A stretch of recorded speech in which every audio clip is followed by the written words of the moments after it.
Então vamos começar nossa leitura hoje com a oração, em nome do Pai, do Filho e do Espírito Santo. Amém. Ave Maria, cheia de graça, o Senhor é convosco. Bendita sois vós entre as mulheres, e bendito é o fruto do vosso ventre, Jesus. Santa Maria, Mãe de Deus, rogai por nós, pecadores, agora e na hora de nossa morte. Amém. São Felipe Neri, rogai por nós. Nossa Senhora de Fátima, rogai por nós. Em nome do Pai, do Filho e do Espírito Santo. Amém. Pessoal, bom dia, salve Maria. Então, nós vamos continuar aqui a nossa leitura do item 3 da primeira parte da obra da Alma de Todo Apostolado, de Dom Chautard.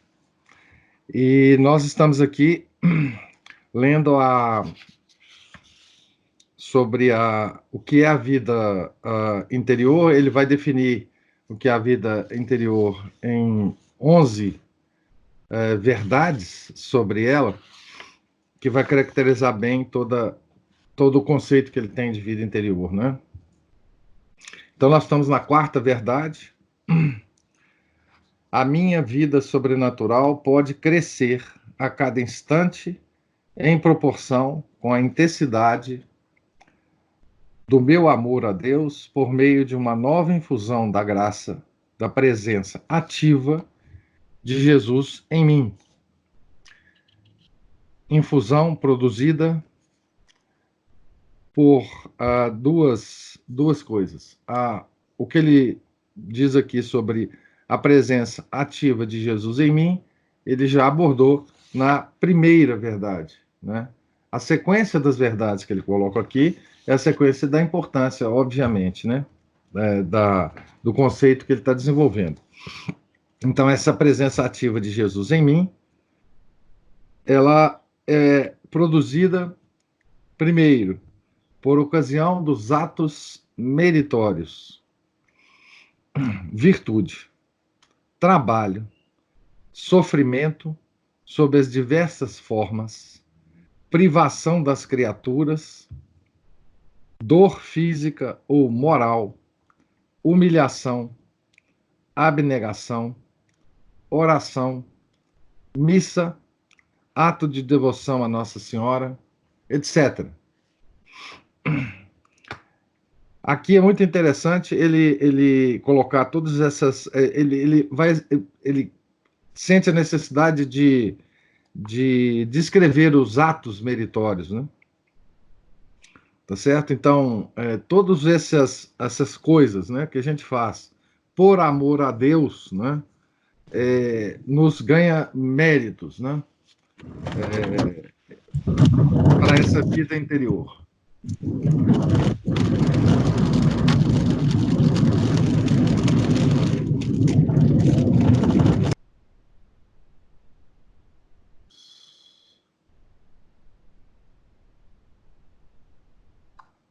Então, a segunda forma, né, de produzir essa infusão da graça, da presença ativa de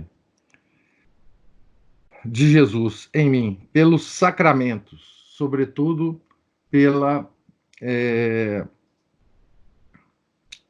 sobretudo a Eucaristia, né? É, pois, certo, e esta consequência esmaga-me com a sua sublimidade e profundeza, mas enche-me, sobretudo, de júbilo e de coragem.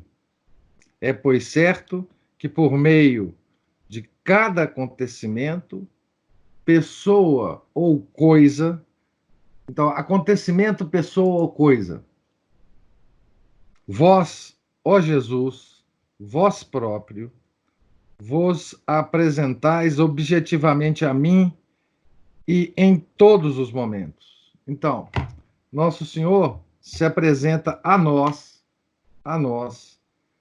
em todos os momentos, através de acontecimento, pessoa ou coisa. Ocultais sob essas aparências de acontecimentos, pessoa ou coisa, a vossa sabedoria e o vosso amor, e solicitais a minha cooperação para aumentar em mim a vossa vida. Ó minha alma, é sempre Jesus que a ti se manifesta por meio da graça do momento presente. Oração a dizer, missa a celebrar ou a ouvir, leitura a fazer, atos de paciência, de zelo, de renúncia, de luta, de confiança, de amor a praticar. Ousarás desviar os teus olhos ou esconder-te? Então, essa quarta verdade é muito importante porque, como eu disse anteriormente, a mística católica, ela se diferencia dessas místicas orientais que a gente está acostumado a ouvir por aí. Nós estamos imersos nessa lama da mística oriental, né? Misturado com tudo mais que a gente vê por aí. A mística católica é extremamente prática. O que ele chama atenção aqui nessa quarta verdade, tá certo? É que Nosso Senhor, ele se apresenta a nós através das coisas, dos acontecimentos e das pessoas a todo momento da nossa vida. A todo momento da nossa vida. E que nós podemos aproveitar todo momento da nossa vida para aumentar a presença ativa de Jesus em nós. Então, o catolicismo, ele é uma coisa eminentemente prática, objetiva. Ele precisa estar presente, ou ele deve estar presente a cada momento da nossa vida, né? Então, veja bem o que ele diz aqui: a oração a dizer, missa a celebrar ou ouvir, isso é claro, obviamente, para nós, mas leitura a fazer, né? Qualquer estudo que você faça, né? Jesus está presente, principalmente se você deixar que ele esteja presente, né? Atos de paciência.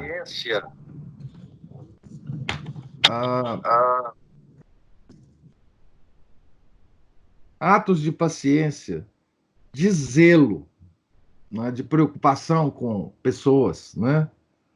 De renúncia às nossas penitências, né? De luta, de confiança, de amor a praticar. Então, não há como, né? Estando consciente dessas coisas, nós não possamos tentar aumentar a presença ativa de Jesus em nós. Então, quinta verdade: a tríplice concupiscência, descrita por São João lá no Evangelho, na carta dele, né? Causada pelo pecado original e aumentada por meio de cada um de um dos meus pecados atuais, gera em mim elementos de morte, opostos à vida de Jesus. Ora, esses elementos diminuem o exercício dessa vida na medida do grau em que se desenvolvem. Podem até, chegar a suprimi-la. Sem embargo, inclinações e sentimentos contrários a essa vida, tentações mesmo violentas e prolongadas, nenhum prejuízo lhe causam, enquanto a minha vontade a tudo isso se opuser. E então, verdade consoladora, contribuem até, como qualquer elemento de combate espiritual, para aumentá-la, e isto conforme a medida do meu zelo. Então, aqui também tem uma verdade muito importante, que é, eu sempre insisto com vocês, né, que o catolicismo é a religião da vontade. E aqui ele fala muito bem onde que a vontade pode atuar para que a gente não caia no pecado, né?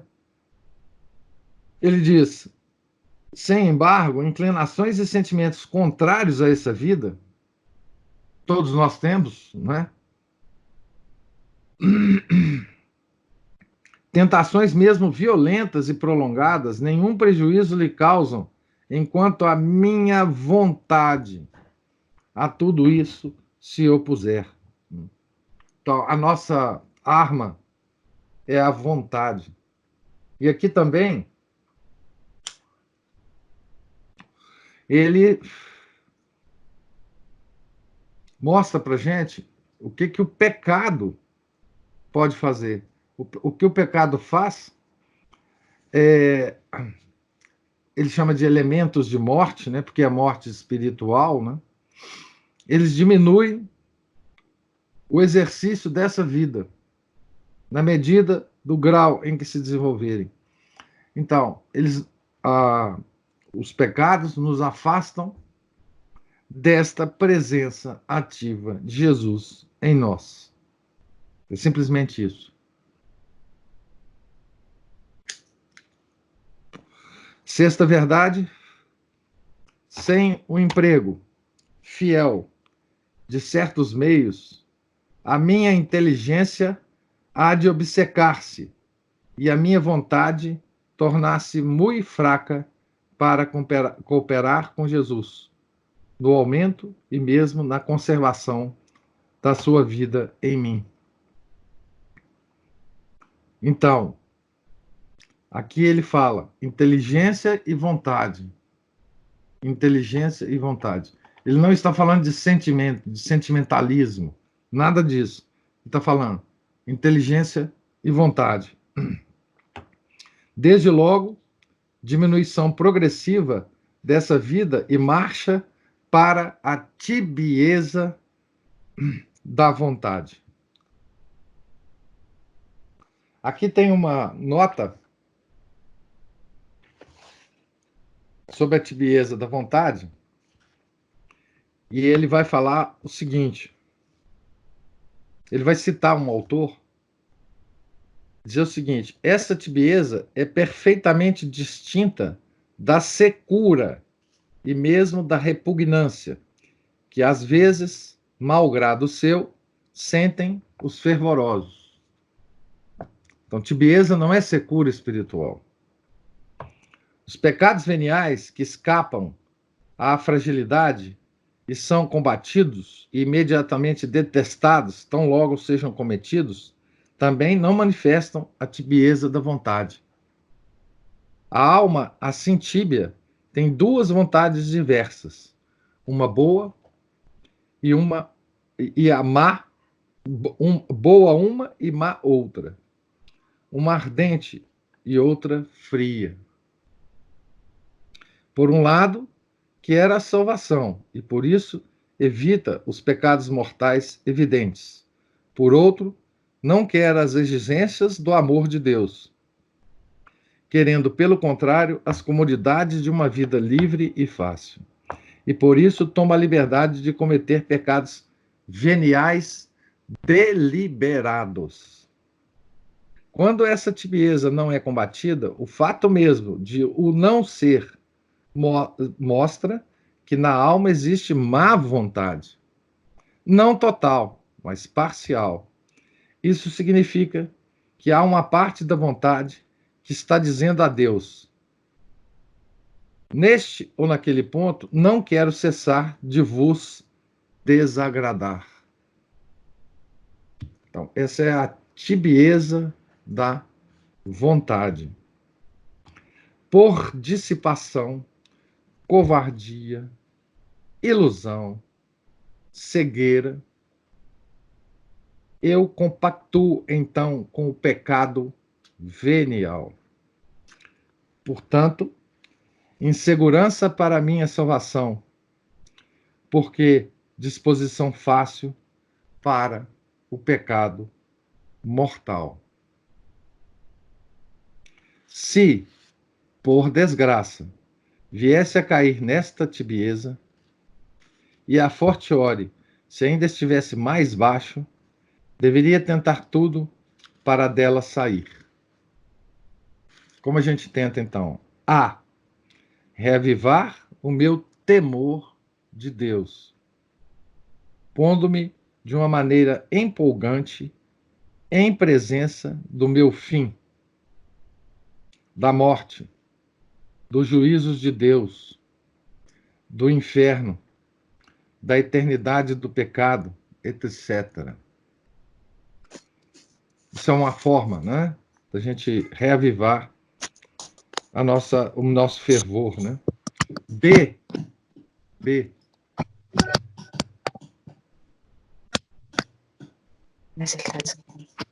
Tem alguém com o microfone aberto aí. B.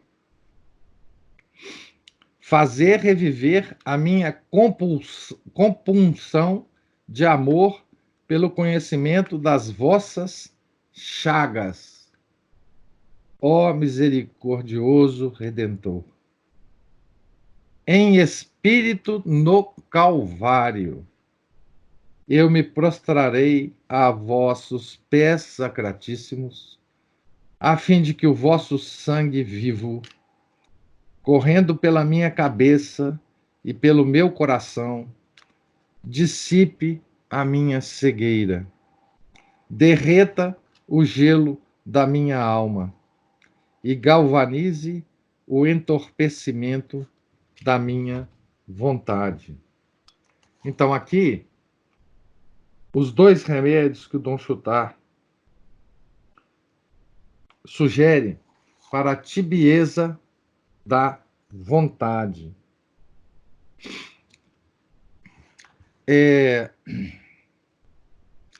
A meditação sobre os novíssimos, né? A morte, o juízo, o inferno, o purgatório e o céu. E a meditação sobre as chagas de nosso Senhor Jesus Cristo, né? O sangue derramado no Calvário, né? Ele sugere que nós nos prostremos diante da cruz do Calvário e receba o sangue que está caindo, né, do corpo do nosso Senhor Jesus Cristo, né, no Calvário. Então, os dois remédios para aumentar o fervor e nos afastar dos pecados veniais que nos preparam para o pecado mortal, né? Esta foi a sexta verdade. A sétima verdade. Muito deveras devo temer o não possuir o grau de vida interior que Jesus exige de mim. A. Se cesso de aumentar a minha sede de viver de Jesus. Viver de Jesus, né? É um termo belíssimo, né? Que o Dom Chutar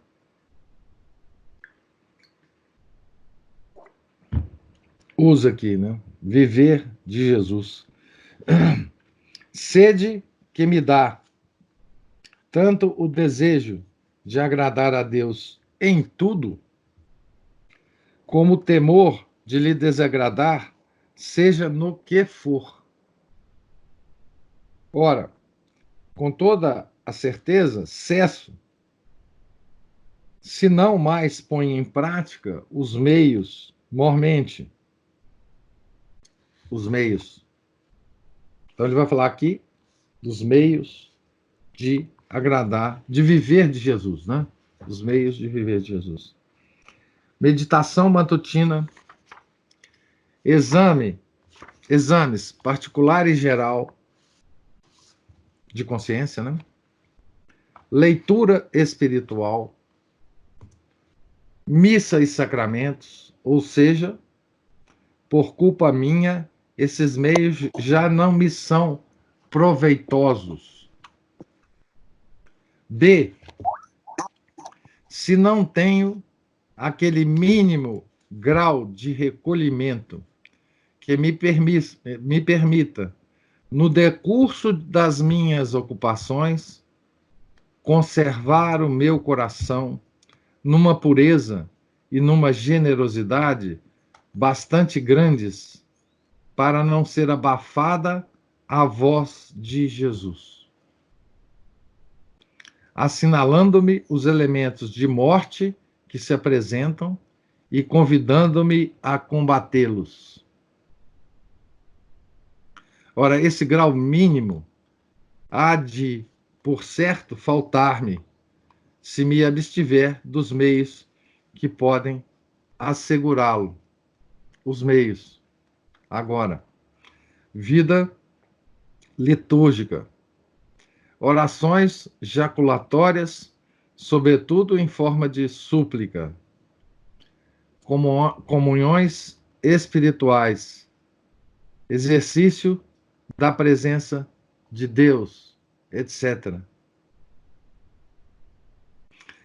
Sem ele, os pecados veniais hão de chegar a pulular na minha vida e poderei até não fazer caso deles. Para os ocultar e até para esconder de mim mesmo um estado mais lamentável, a ilusão há de servir-se das aparências de uma piedade mais especulativa que prática, de um zelo pelas obras, etc. No entanto, fico responsável pela minha cegueira, já que fiz nascer e alimento a causa dela, devido à ausência desse recolhimento indispensável.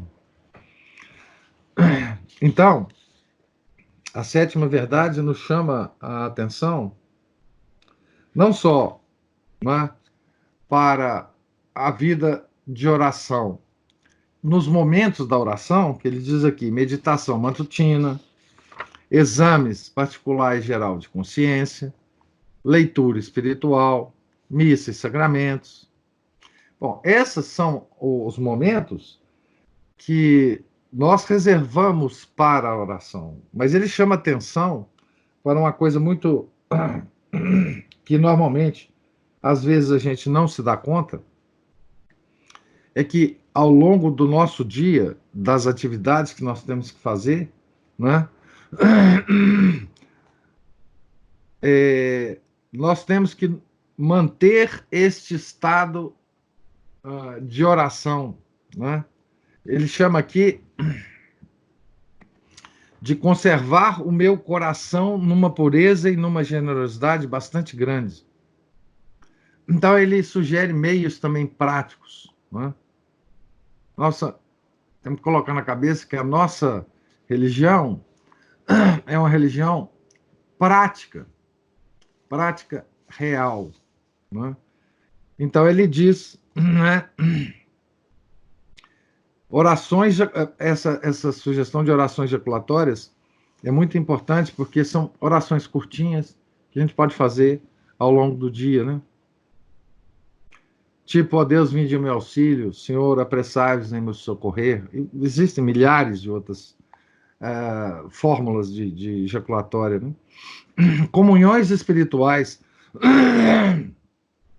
e exercício da presença de Deus, né?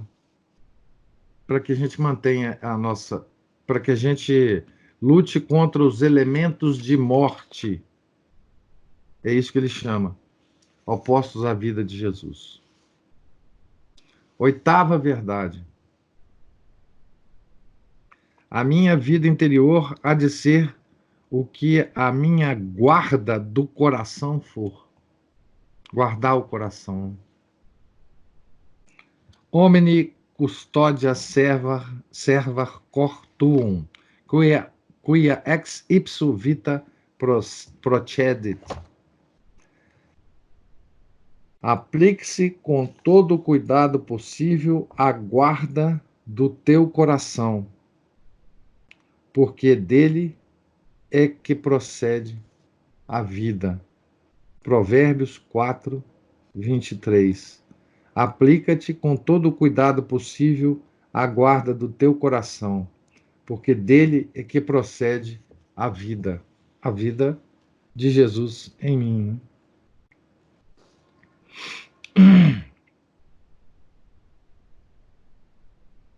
Esta guarda do coração, outra coisa não é senão a solicitude habitual. Ele está usando termos, inclusive, da teologia ascética e mística, né?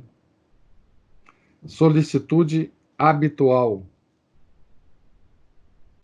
ou pelo menos frequente, sem preservar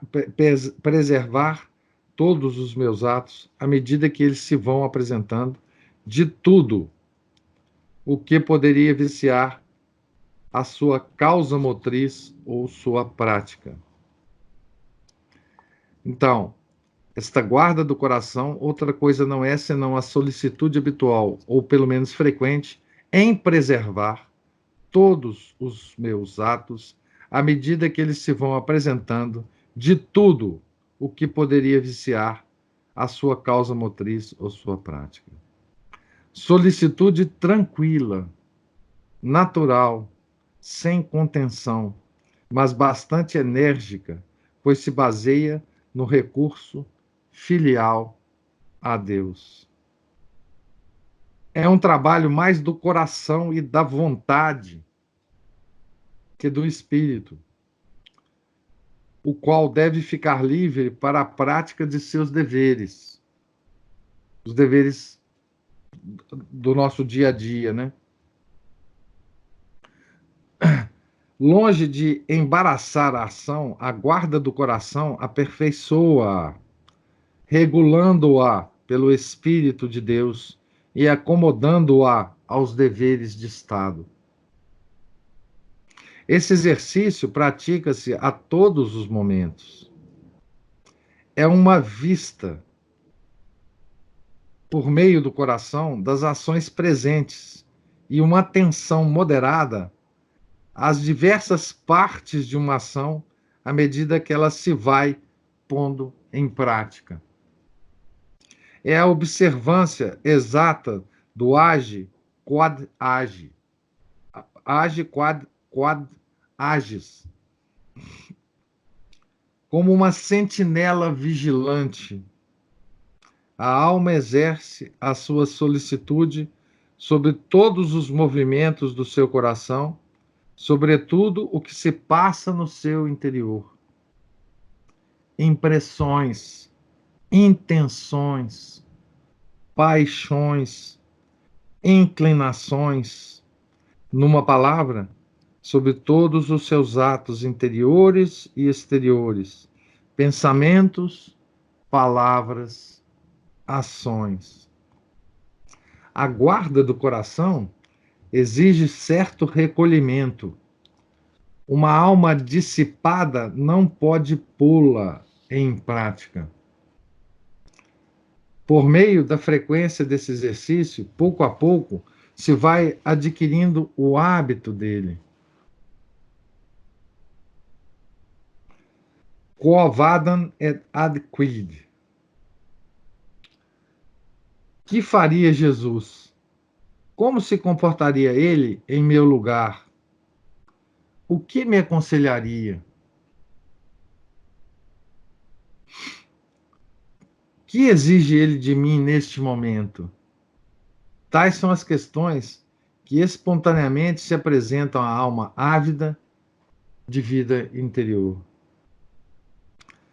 Para a alma que vai a Jesus por Maria, esta guarda do coração reverte-se de um caráter ainda mais afetuoso. E o recurso a essa boa mãe torna-se uma como incessante necessidade para seu coração. Então, aqui também nós temos uma, várias sugestões práticas, né, para essa guarda do coração em todas as nossas atividades, né? É como se parte de nós se dispusesse a fazer tudo que os nossos deveres de Estado estão pedindo, mas a outra parte está recolhida, analisando e em guarda, não é? E em contato com a nosso Senhor Jesus Cristo, para guardar-nos de qualquer ato impróprio, de qualquer pecado, de qualquer tipo de falha nossa. É uma espécie de alerta permanente que acionará luzes vermelhas se nós não estivermos indo para o lugar certo, não é? E isso durante todo o nosso dia, toda a nossa vida, digamos assim, acordado, né? Nona verdade: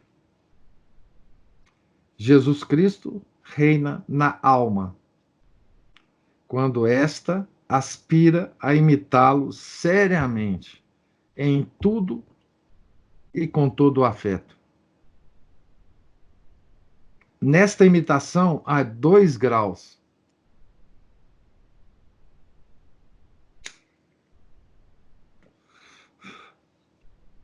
A alma esforça-se por se tornar indiferente às criaturas, consideradas em si mesmas, quer sejam conformes, quer contrária a seus gostos. A exemplo de Jesus, as criaturas aqui são todas, né? Todas as coisas criadas, pessoas, coisas, acontecimentos. Sermos indiferentes a isto, né?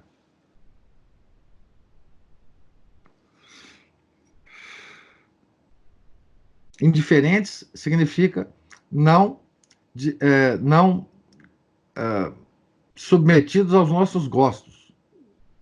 A gente gosta, a gente desgosta das criaturas, das pessoas e dos acontecimentos. Nós sejamos, então, indiferentes a isso.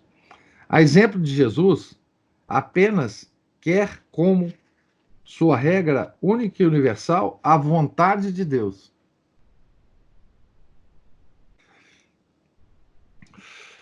Ou seja, nesses acontecimentos, pessoas e coisas, nós devemos sempre nos guiar não por nossa vontade ou nossos gostos, mas pela vontade de Deus, né? Discendete de cielo, not ut faciam voluntate mea, sed voluntate eius, que misit me. Eu desci do céu, isso Nosso Senhor falando, né? Em João 6,38. Eu desci do céu, não para fazer a minha vontade, mas a vontade daquele que me enviou. Não, nós devemos fazer isso, né? Imitá-lo, né? Christus non sibi placuit. Jesus não teve complacência consigo mesmo. Romanos 15:3. A alma inclina-se de melhor vontade para o que a contraria e repugna à natureza. Temos vários exemplos de santos fazendo isso, né? Realiza então o agendo contra de que Santo Inácio, na sua célebre meditação do reino de Cristo, é a ação contra a natureza, a fim de se preferir o que imita a pobreza do Salvador e seu amor pelos sofrimentos e pelas humilhações. Segundo a expressão de São Paulo, é então que a alma conhece verdadeiramente a Cristo, didicistis Christum. Efésios 4:20. Então, a nona verdade se baseia na indiferença às criaturas consideradas em si mesmas. Isso significa não que a gente vai desprezar as criaturas. Indiferença não é desprezo nesse sentido, né? A gente não está desprezando as criaturas. É que as coisas, acontecimentos e pessoas, por mais que nos desagrade ou por mais que nos agrade, nós temos que manter sempre uma indiferença em relação a isso, porque isso tudo é vontade de Deus. Tudo que nos acontece é vontade de Deus. 10ª verdade.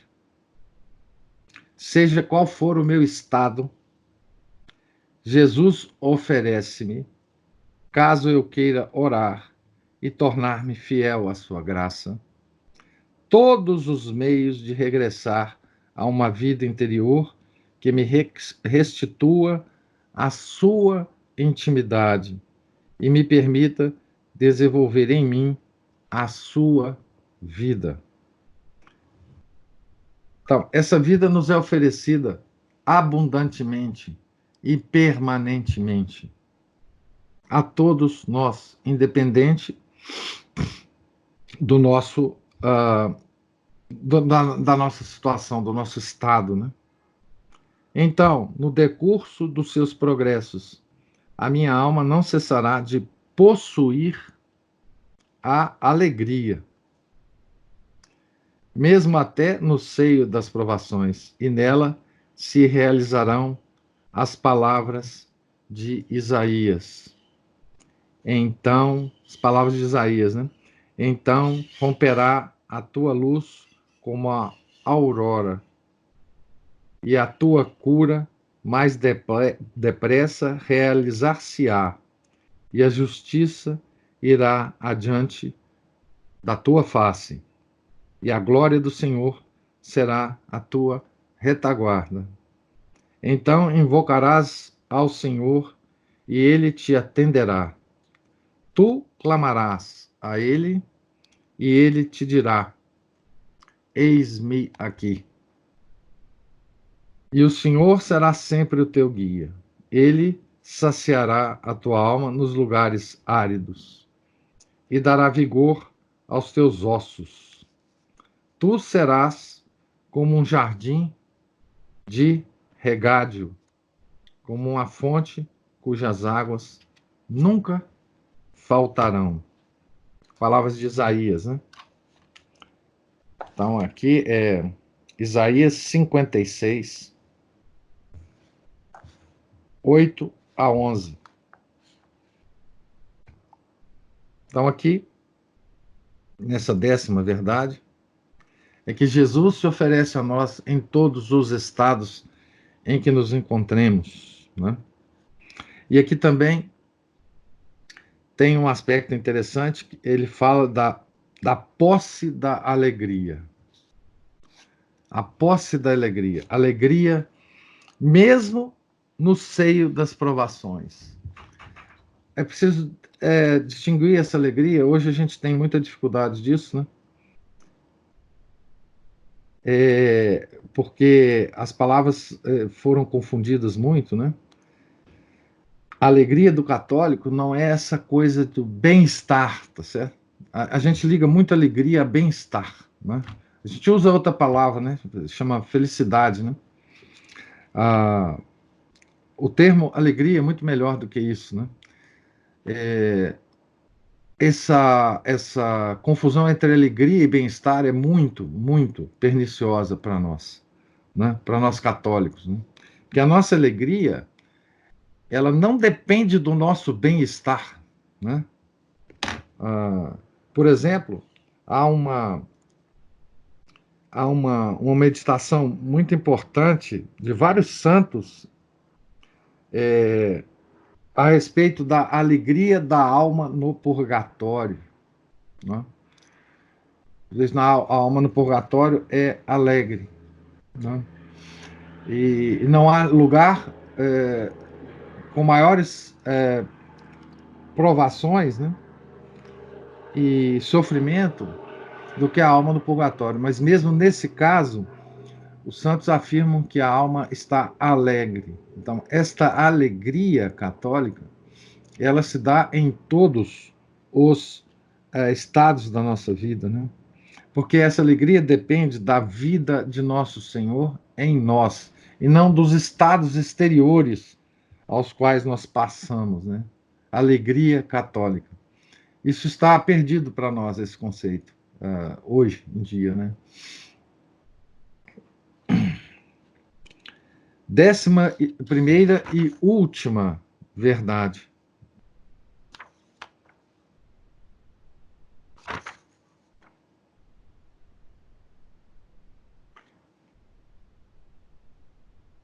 Vamos lá. Se Deus exigir de mim a aplicação da minha atividade, assim a minha santificação como as obras, se Deus exigir de mim a aplicação da minha vontade, assim a minha santificação como as obras, antes de mais nada, hei de arraigar na minha alma essa convicção firme. Jesus deve ser e quer ser a vida dessas obras. Os meus esforços, por si sós, nada são. Absolutamente nada. Sine me nihil potestis facere. Sem mim, vós não podeis fazer nada. João 15:5. Somente serão úteis e abençoados por Deus quando eu, por meio de verdadeira vida interior, os trouxer constantemente unidos à ação vivificadora de Jesus. Então se tornarão onipotentes. Omnia possum in eo qui me confortate. Tudo posso naquele que me conforta. Filipenses 4:13. Se promanassem de uma capacidade orgulhosa, da confiança nos meus talentos, do desejo de bons êxitos, seriam rejeitados por Deus. Porquanto não seria acaso uma sacrílega loucura da minha parte querer arrebatar a Deus, para com ela me adornar, uma porção da sua glória? Então, confiar que as nossas obras podem ser tocadas por nós mesmos, não é? Ele chama de sacrílega loucura, porque nós estamos querendo roubar de Deus uma porção de sua glória. Longe de gerar em mim a pusilanimidade, essa convicção será a minha força. E como ela me fará sentir a necessidade da oração para obter essa humildade, tesouro para a minha vida, segurança do auxílio de Deus e penhor de bom êxito para as minhas obras. Compenetrado da importância desse princípio, hei de fazer durante os meus retiros um sério exame de consciência para reconhecer se a minha convicção da nulidade da minha ação, quando desacompanhada, e da sua força, quando unida à ação de Jesus, não está abalada. Se excluo implacavelmente qualquer complacência ou vaidade, qualquer contemplação do meu eu na minha vida de apóstolo. Se me mantenho numa desconfiança absoluta de mim mesmo. E se peço a Deus que vivifique as minhas obras e me preserve do orgulho, primeiro e principal obstáculo ao seu concurso. Veja os perigos que correm as pessoas que têm algum tipo de apostolado, e todos nós temos, né? De vaidade, né? De complacência conosco mesmo, de não ligar todo o sucesso possível do nosso trabalho a Deus diretamente, não a nós, não é? Esse credo da vida interior, tornado a base da existência para a alma, assegura-lhe, já neste mundo, uma participação na felicidade celeste. Vida interior, vida dos predestinados. Corresponde ao fim que Deus se propôs ao criar-nos. Corresponde ao fim da encarnação. Filho sum unigênito, misit Deus, em mundo, ut vivamos peream. Deus enviou o seu Filho unigênito ao mundo para que nós vivamos por ele. A primeira carta de João 4, 9. Estado bem-aventurado. Finis humanae creaturae es adere Deo, in hoc enim felicitas eius consistit. O fim da criatura humana é unir-se a Deus. Toda a felicidade nisso consiste. São Tomás de Aquino. Ao contrário das alegrias do mundo, se exteriormente existem nele espinhos, dentro subsistem as rosas. Como se deve lamentar essa pobre gente do mundo? Dizia o santo Curadares: pesa-lhes sobre os ombros um manto forrado de espinhos. Não podem fazer um movimento sem se picarem. Ao passo que os verdadeiros cristãos têm um manto forrado de arminho. Crucem vident, unctione non vident. Veem a cruz, mas não veem a unção. São Bernardo. O estado celeste, a alma torna-se um céu vivo. Como Santa Margarida Maria, ela canta, a alma canta, né? Eu possuo constantemente e acompanha os passos meus, o Deus do meu coração e o coração do meu Deus. É o começo da bem-aventurança, Incoatio quedam beatitudinis.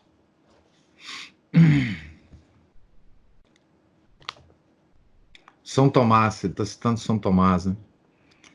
A graça é o céu em germe. Então está aí, terminado, né? As 11 verdades sobre a vida interior.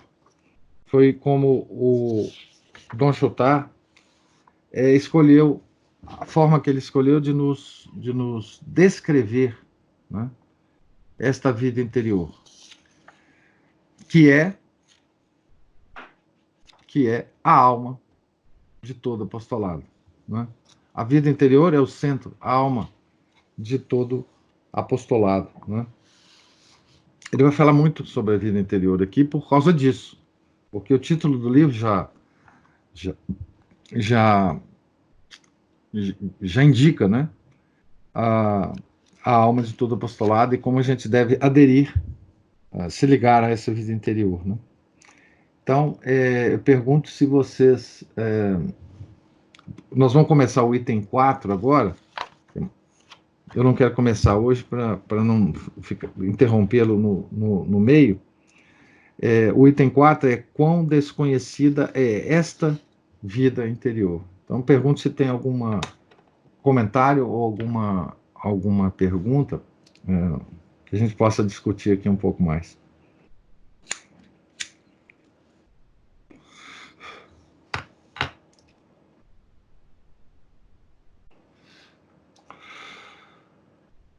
Eu creio que aos que estão seguindo as aulas do Padre Paulo sobre o compêndio de teologia ascética e mística, muitas coisas que nós estamos falando aqui, que Dom Chutar está falando, né? Não sou eu que estou falando, mas tem muitas reverberações e complementos na obra do Tanqueray.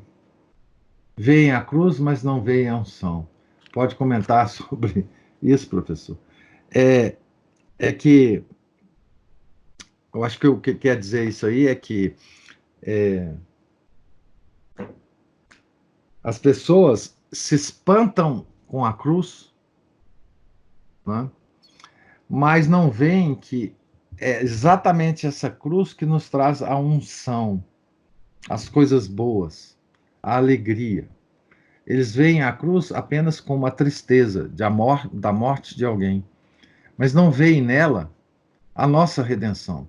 Não veem nela o centro da nossa vida interior, o centro de toda a alegria possível ao homem. Então, as pessoas se horrorizam com a cruz, né?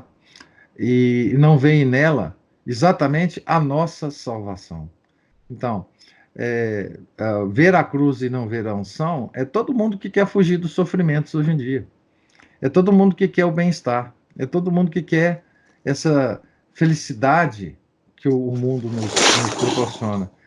São aquelas pessoas que não querem participar da cruz de Nosso Senhor para participar da vida dele, da vida de salvação. Então, penso que é mais ou menos. Tem alguém com o microfone aberto aí. Penso que é exatamente essa é o significado, né? Vem a cruz, mas não vem a unção. Essa frase é muito muito bonita, né? Porque é exatamente a nossa condição, né? É, São Paulo já dizia, né, que a cruz é um escândalo, né, para os pagãos.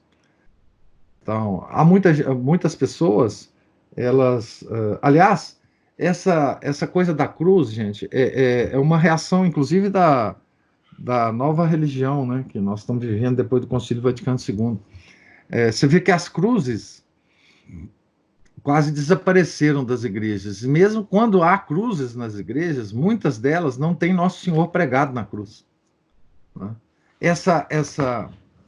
O sofrimento do Nosso Senhor na cruz é um espantalho, né? Todo mundo sai correndo dele, né?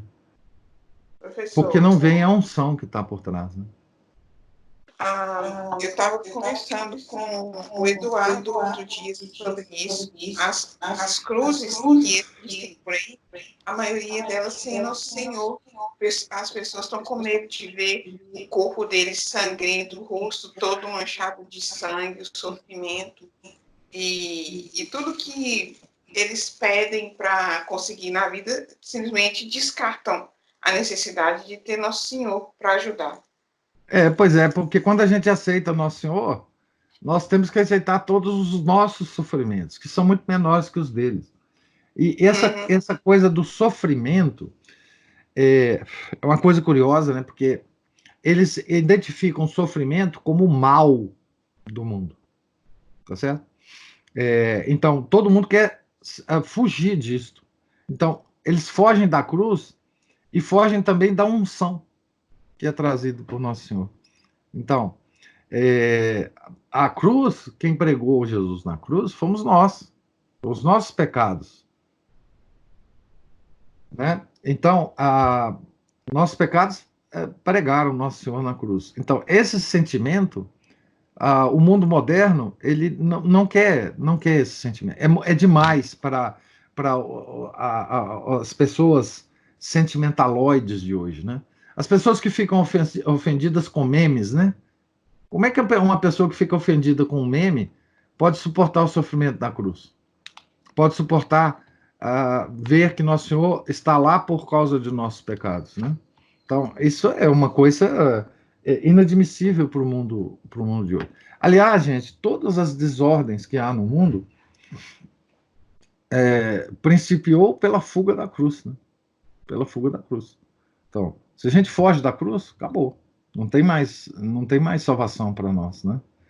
Então, saber que a vida de Jesus em nós, Jesus traz a cruz também, né? Então, e essa alegria católica, ela se dá mesmo na cruz, né? Nós, o católico verdadeiro vê a cruz como nossa redenção, como nossa salvação, né? Ele não vê a cruz e foge dela.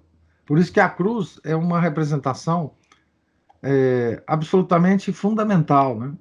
E, e obviamente, os nossos sentimentais os católicos hoje em dia, né, que são movidos pelas emoções, a cruz é um mau sinal para eles. Então, quando ela existe, muitas vezes não existe, mas quando ela existe nas igrejas, é sem o crucificado. É a cruz sem o crucificado. Até aí, a nossa sentimentalidade moderna aceita. Uma cruz sem ninguém lá, né? Uma cruz, enfim, é quase que um símbolo geométrico, né? Como se tivesse um triângulo, um círculo, uma cruz lá, né? Não significa muita coisa, tá lá a cruz e tudo, não tem ninguém lá pregado. Então, isso aí é até aceitável para o nosso estado de queda moderna, né? Mas a cruz com alguém crucificado aí é absolutamente inaceitável para nós hoje em dia, né? Católicos de hoje. Ô, Rodrigo, eu espero que eu tenha sido o mais claro possível aí com a ajuda da Giovana, tá certo? Mais alguma coisa, gente? O Rodrigo está digitando ali.